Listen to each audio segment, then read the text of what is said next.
Everybody you meet is insecure. They have insecurities, okay? Your boss, the person above you, has even more insecurities and a larger ego than other people, and you don't think so. You're probably aware that they have an ego, but you don't think that they have insecurities because they're the boss, you know? But actually, they're always worried about whether people like them, whether people respect them, whether people think they're doing a good job or not. They're riddled with doubts, and they're constantly looking out for people to see, though their body language, etc. Does that guy really respect me?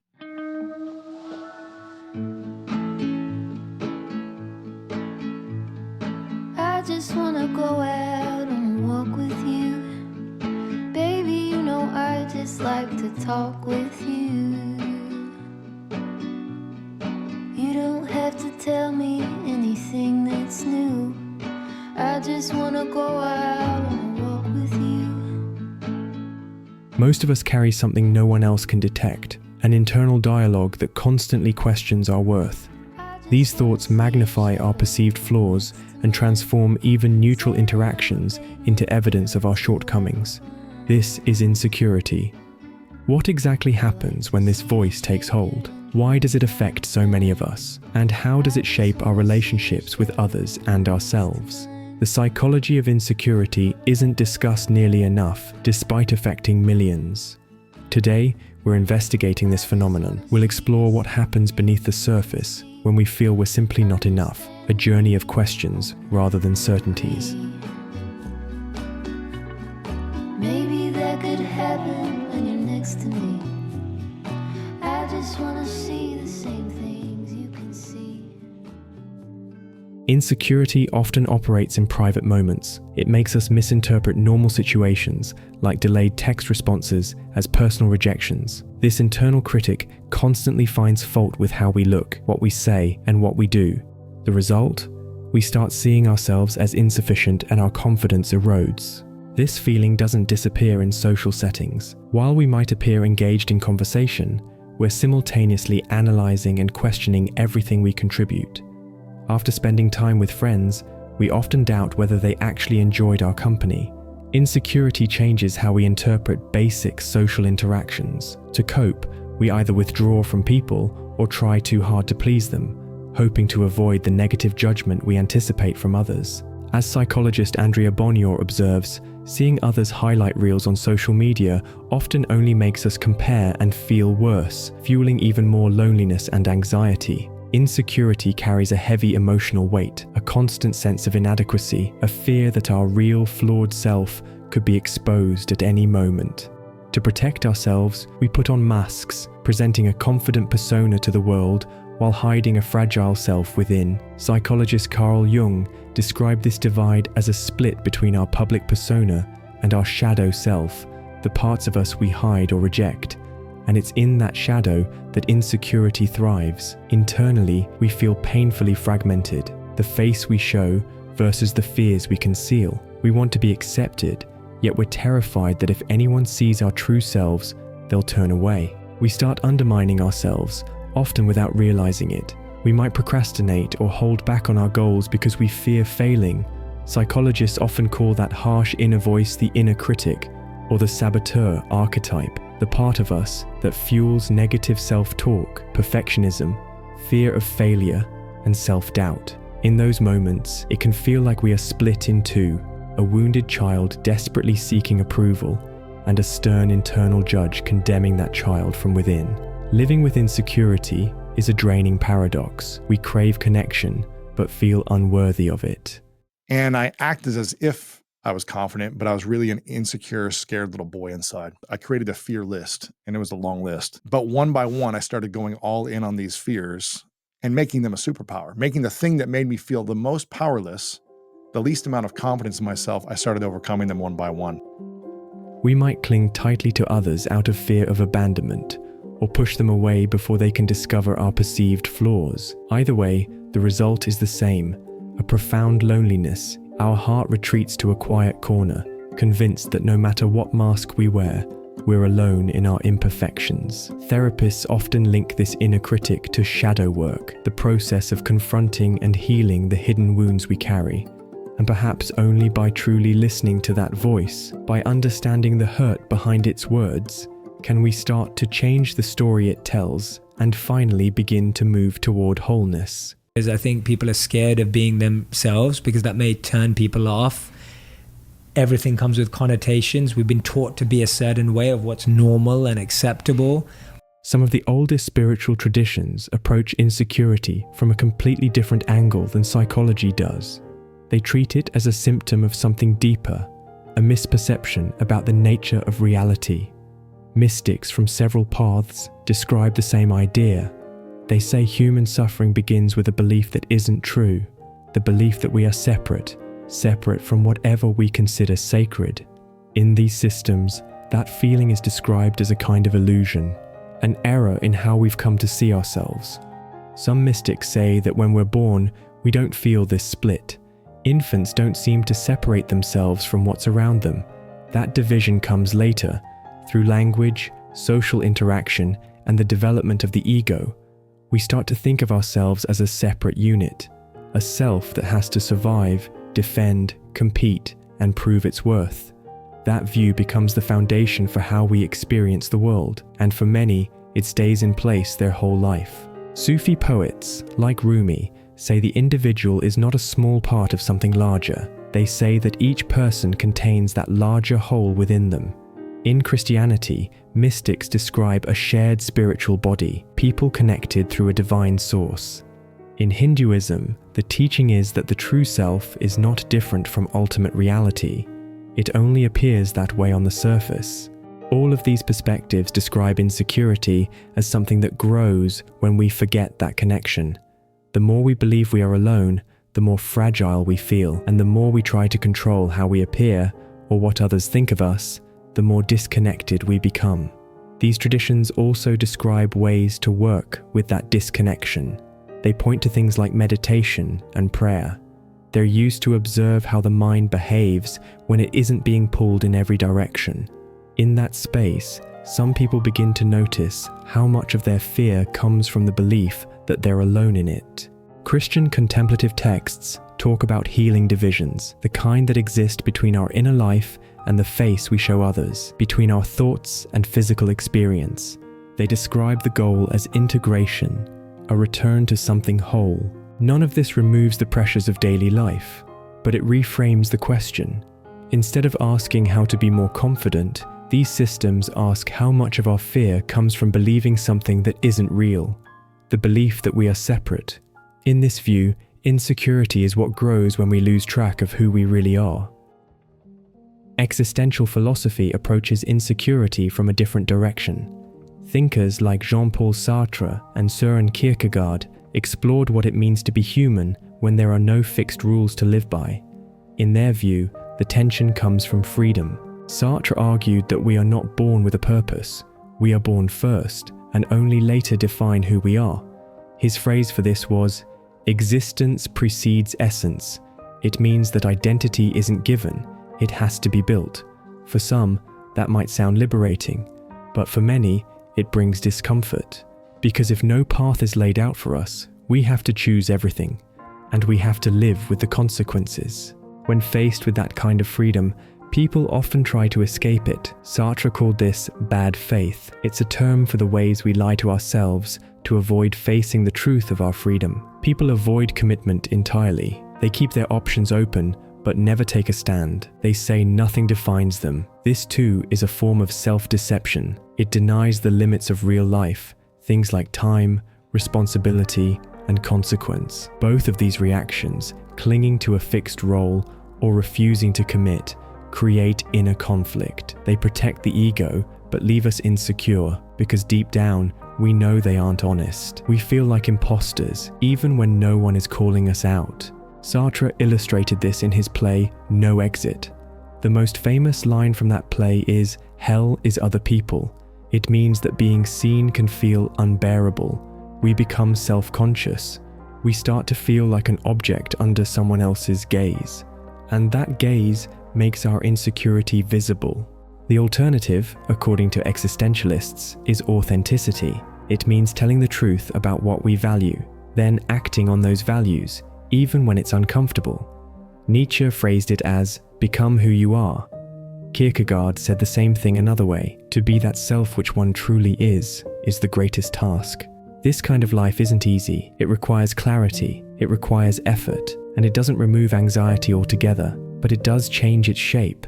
The anxiety becomes creative. It pushes us to act, not to hide.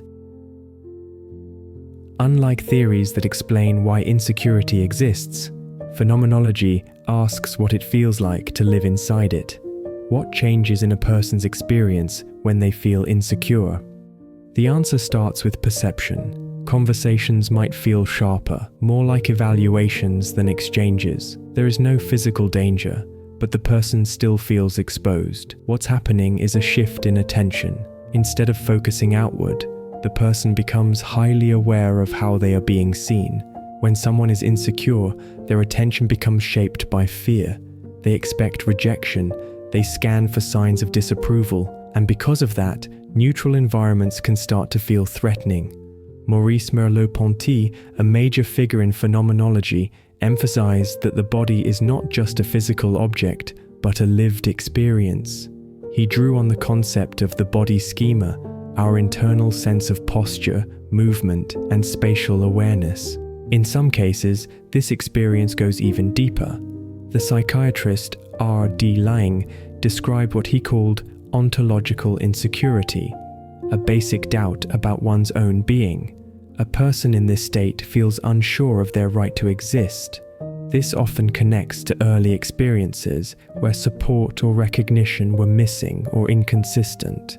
It's a deeper layer of fear of whether the self can hold together at all. All of this leads to a central point. Insecurity is a change in the structure of experience. It affects how space feels. The world becomes a place of mirrors, constant feedback, imagined or real, reflecting a fragile image of the self. Some therapeutic practices address this directly. Mindfulness meditation, for example, encourages people to observe their thoughts and sensations without reacting to them. Over time, this can reveal that insecure thoughts are just that, thoughts. They are not absolute truths. They come and go, and the person observing them is not the same as the person being attacked by them. This doesn't erase insecurity, but it creates distance. It gives people space to see their experience more clearly and to understand how much of it is shaped by perception, not fact. Phenomenology, in this way, builds a bridge between philosophy and therapy. It offers a description, and that description can help people begin to change by learning how to inhabit their life differently. Attachment theory suggests that the emotional patterns we form as children often shape how we experience relationships as adults. These patterns begin early. In the first few years, infants look to their caregivers for comfort, safety, and recognition.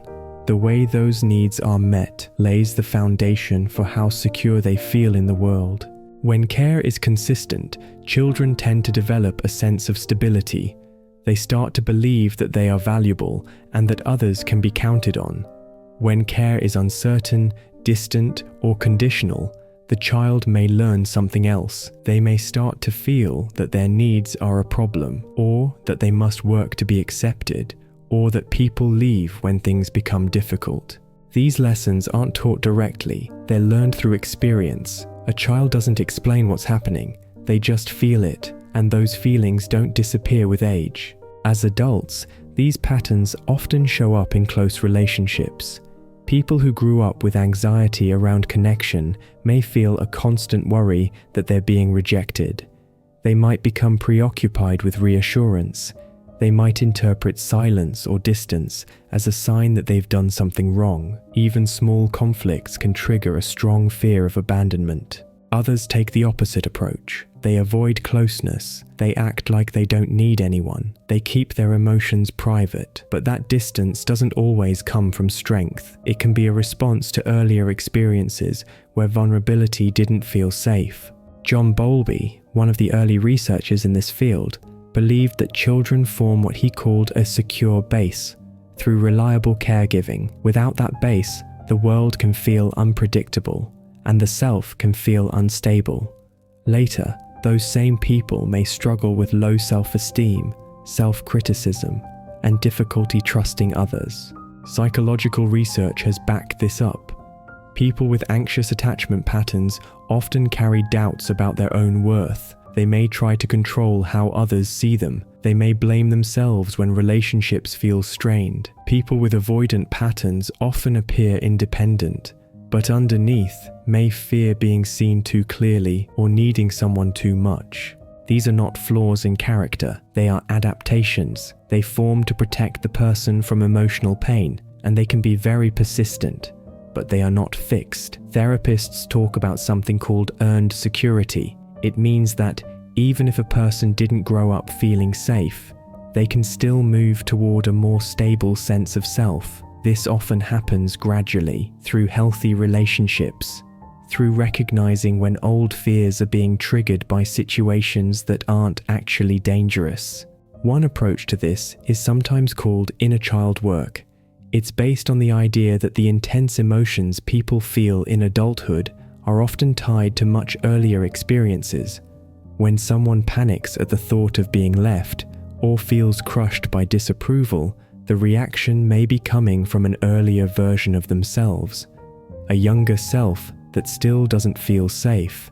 The goal is to understand them, to respond to them with care instead of judgment. This can happen in therapy or in the way people relate to themselves. Over time, the mind begins to update its model. It starts to register new experiences, stability, empathy, consistency. These moments begin to replace the older expectations, and slowly, the internal voice begins to change.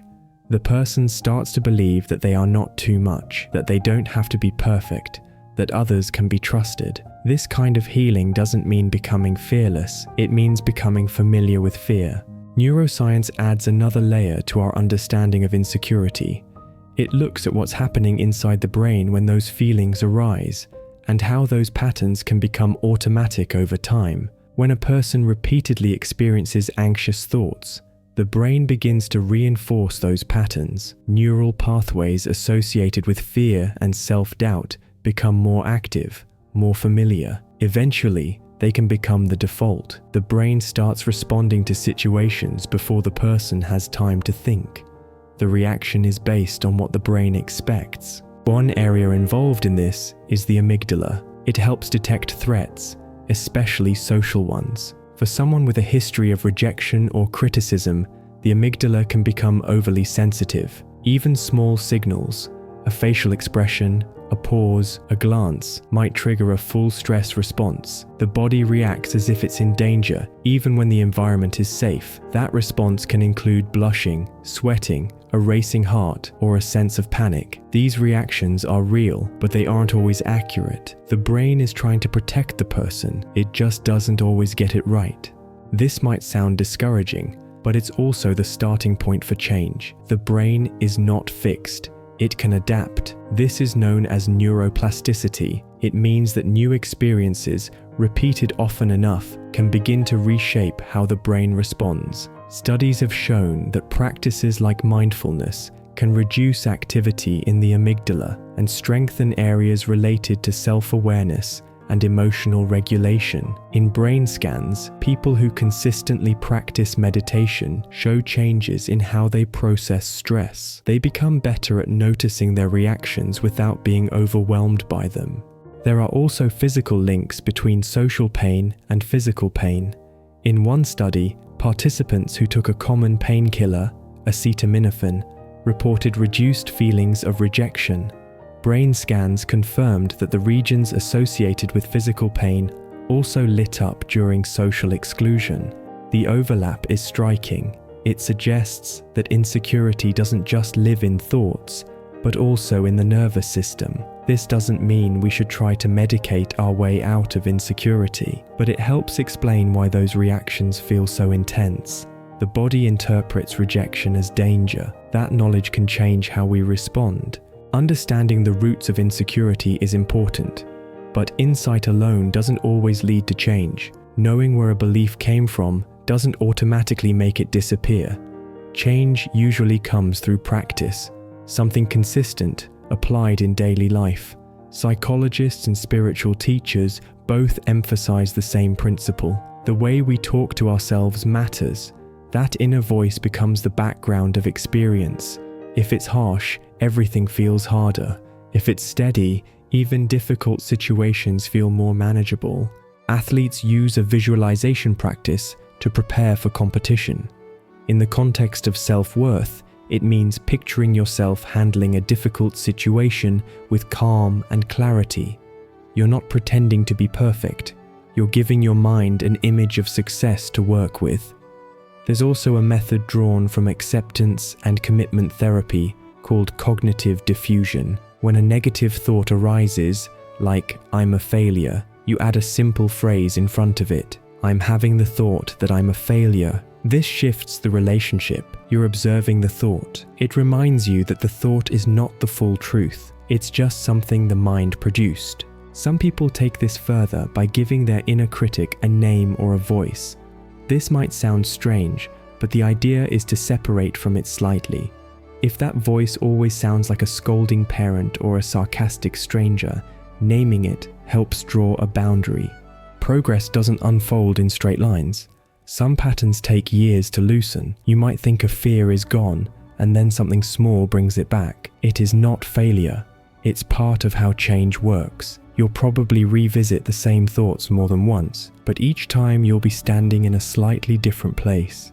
This kind of process usually happens in phases. First, you're forced to face the parts of yourself you tend to avoid.